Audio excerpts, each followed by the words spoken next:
Vamos para mais uma aula, certo? Ainda na área de cinemática dos fluidos. Então, para ficar didático, eu dividi, né, a cinemática dos fluidos em 4 partes, certo? E a gente está falando aqui da primeira, e hoje nós vamos para a parte de exercícios da primeira parte, certo? Então, o objetivo é justamente entender o papel da derivada material na transformação entre as descrições lagrangiana e euleriana, né, no qual hoje nós vamos falar de alguns exercícios.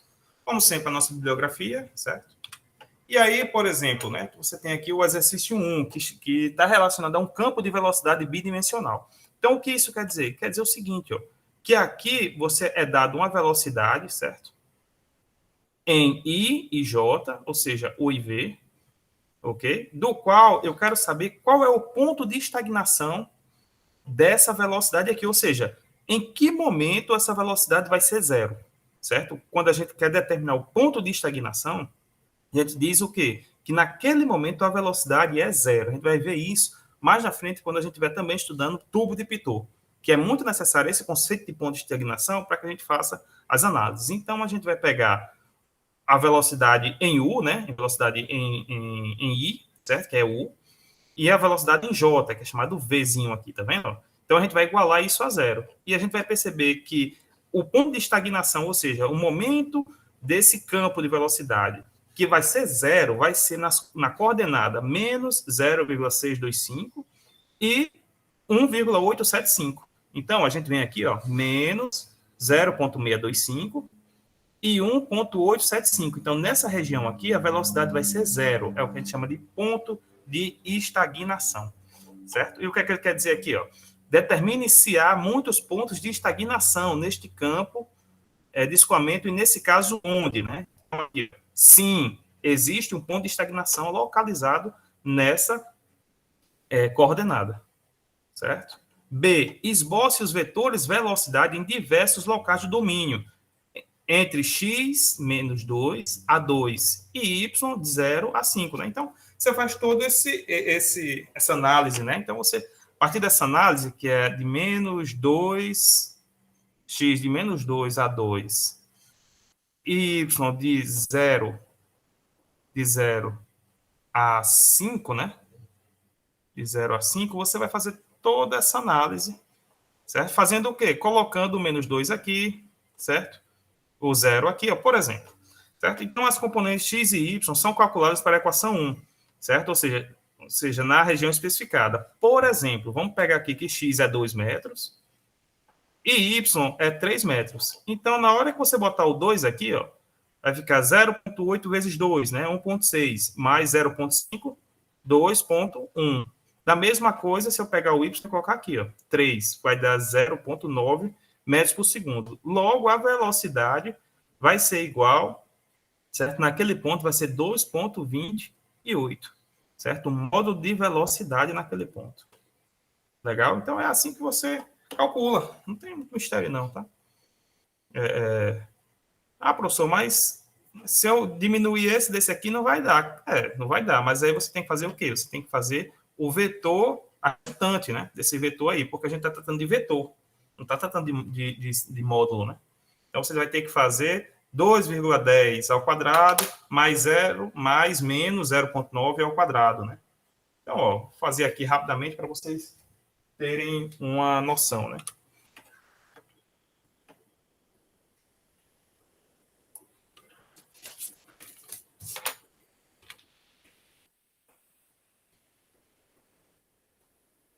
Aqui eu vou fazer bem de praxe mesmo, porque é uma coisa bem trivial, assim, no estudo do cálculo, né?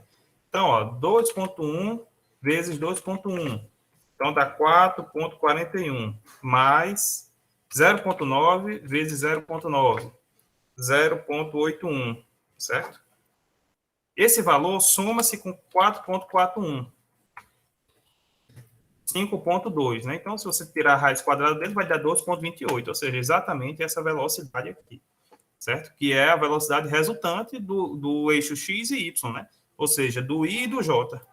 Legal? Então, não tem muito mistério, não. E aí você faz para todo o cálculo aqui, né? Certo? Ele não quer de menos 2 a 2 e de 0 a 5, então você encontra todos esses vetores aqui por meio desse cálculo. certo? Se a gente for ver, ó, no ponto 2, vamos lá, x igual a 2 e y igual a 3, é aqui, ó, tá vendo? Ó? Então, ele vai ter 2,10, ou seja, uma velocidade positiva da esquerda para a direita, certo? E menos 0,9, ou seja, uma velocidade negativa de cima para baixo. Por isso que esse vetor, ó, ele é diagonal para baixo, tá vendo? Ó?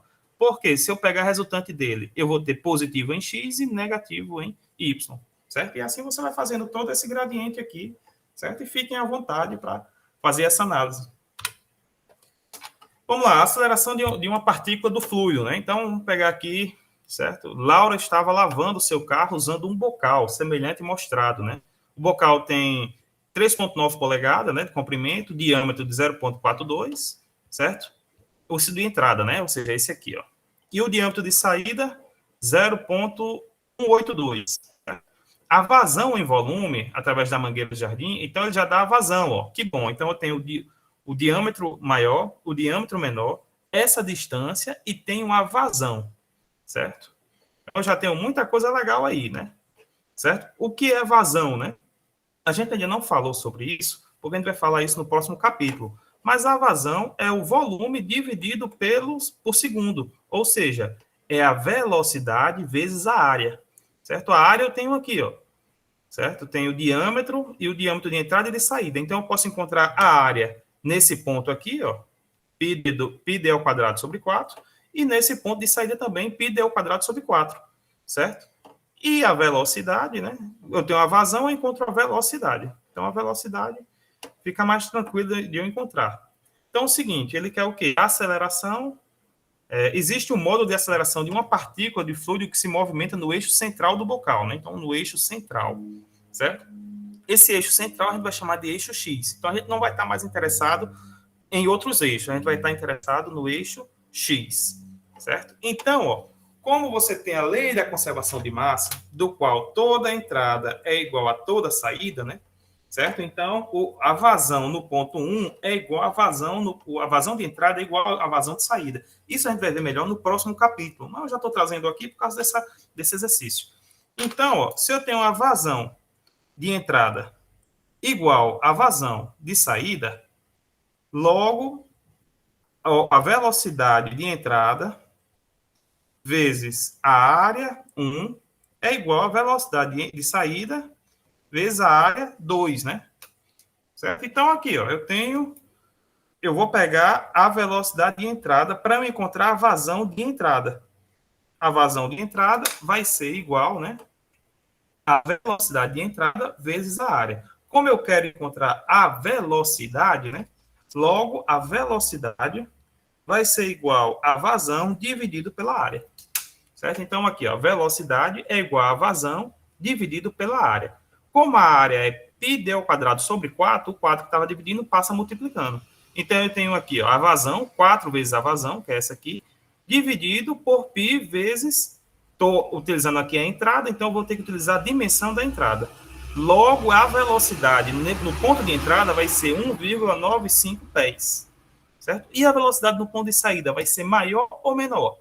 Certo? Naturalmente, ela deve ser maior, porque o diâmetro é menor. Certo? Então, você pode fazer isso aí, né? Por quê? Porque a vazão ela é constante. Conservação de massa. Tudo que entra tem que sair. Certo? Então, isso aqui é a velocidade de entrada. Para eu encontrar a velocidade de saída, eu, em vez de utilizar o diâmetro de entrada, eu utilizo o diâmetro de saída. E a vazão é a mesma. Certo? Aí, eu encontrando a velocidade, né? Velocidade de entrada, eu tenho que o seguinte, ó, a velocidade de entrada, a velocidade de saída menos a velocidade de entrada é igual à derivada do vetor x dividido pela velocidade média, certo? Então, a velocidade de saída, esse aqui é um método, né? Eu não gosto de utilizar muito esse método, não. Eu prefiro utilizar o método B, que é mais rápido, mas vamos lá, certo? Então, fazendo as análises matemáticas, né, de fatoração, de todo aquele estudo, a gente vê que a aceleração é igual à velocidade de saída ao quadrado, menos velocidade de entrada ao quadrado, dividido por 2 vezes a distância, certo? Então, o outro método é o quê? O outro método é você encontrar a aceleração em x e ele só quer em x, né? Então, ó, a aceleração local é zero, né? Que ele está estacionário. A aceleração em x é o que ele vai achar. A aceleração em y é zero, porque ele só quer em x. E a aceleração em z é zero também, que ele só quer em x. Então, ó, a aceleração é igual a velocidade média vezes a derivada da velocidade por x, certo? Fazendo essa análise aqui, a gente chega a 160 pés por segundo na aceleração em x. Entenderam, pessoal? Não é coisa de outro mundo, não, né? Mas aí requer que a gente tenha uma análise mais criteriosa no ponto de vista do cálculo, né? Eu não quero trazer muito os conceitos de cálculo para esse curso, né, nosso, certo? Porque aí a gente teria que fazer todo o embasamento de cálculo 1, cálculo 2, certo? De cinemática, de física, né? Física clássica, na parte de mecânica e de hidráulica, certo? Mas, basicamente, ele funciona dessa forma aqui, né?